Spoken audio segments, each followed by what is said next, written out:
ડીસા તાલુકાના છત્રાલ ગામે છત્રાલા પ્રાથમિક શાળાના શિક્ષક અમૃતભાઈ રાજગોરે ટીપે ટીપે સરોવર ભરાય તે કહેવતને સાર્થક કરતો એક નવતર પ્રયોગ કર્યો છે। આ પ્રયોગની રૂપરેખા કંઈક આવી છે કે શાળામાં ધોરણ 8માં અભ્યાસ કરતા બાળકોને લોકસેવાનું મહત્વ સમજાવી લાલ બહાદુર શાસ્ત્રી લોકસેવા મંડળની રચના કરી હતી। આ મંડળમાં બાળકો પોતાની હાથખર્ચીમાંથી બચત કરી અનમોલ અને ખૂબ જ ઉપયોગી થઈ શકે તેવી માતબર રકમ રૂપિયા 1815 એકત્ર કરી હતી। આ રકમનો ઉપયોગ વિશ્વ ચકલી દિવસની ઉજવણીના અનુસંધાને શાળામાં ચકલીઓ માટે માળા અને પાણીના કુંડા લાવી લગાવવામાં આવનાર છે।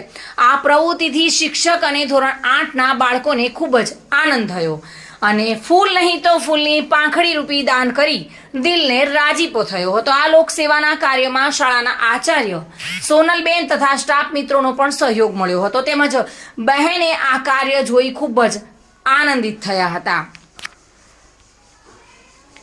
પ્રવીણ સોલંકી સાથે bureau report, today Gujarati news.